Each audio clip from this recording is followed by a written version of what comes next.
तुम मेरी याद नहीं हो माँ। तुम मेरी जिंदगी का वो हिस्सा हो जो मेरे अंदर आज भी जिंदा है।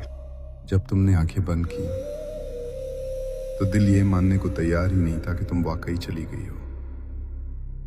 तुम्हें मिट्टी के हवाले करने तक दिल यही कहता रहा कि अभी कुछ होगा। तुम अचानक आंखें खोलोगी और सब पहले जैसा हो जाएगा। फिर कई दिन तक, कई रातों तक ये यकीन ही नहीं आया कि तुम इस दुनिया में नहीं रही। मैंने बार बार तुम्हें पुकारा, मगर जब हर पुकार के जवाब में सिर्फ खामोशी मिली तो दिल आहिस्ता आहिस्ता ये मानने लगा कि अब तुम वापस नहीं आओगी।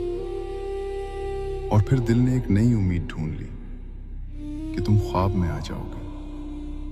हर रात उसी उम्मीद के साथ सोता रहा, मगर कभी कभार के सिवा तुम ख्वाब में भी नहीं आई।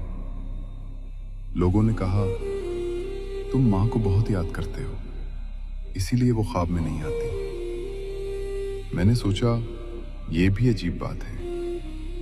उसूल तो ये है कि जिस चीज को इंसान ज्यादा सोचता है वही ख्वाबों में ज्यादा आती है। फिर तुम ख्वाब में क्यों नहीं आती? इस सवाल का जवाब मुझे अब मिला। मां, तुम इस दुनिया से आगे एक और आलम में जा चुकी हो, और कुदरत का यही निजाम है कि जो लोग हमसे जुदा हो जाएं, उन्हें एक हद से ज्यादा याद ना किया जाए। कि अगर हर बार हमारी याद और हमारी उदासी पर वो ख्वाब में आ जाए तो हम इसी इंतजार में रह जाएंगे। हम ये समझने लगेंगे कि हम उदास होंगे तो वो मिलने आ जाएंगे, और फिर जुदाई का दर्द कम होने के बजाय और बढ़ता जाएगा। मां, मैं जान गया हूं कुदरत का निजाम यही है। मुझे एक हद के बाद तुम्हें याद नहीं रखना चाहिए, मगर मुझसे नहीं हो पाता। तुम्हें याद क्या करना, तुम तो भूलती ही नहीं हो।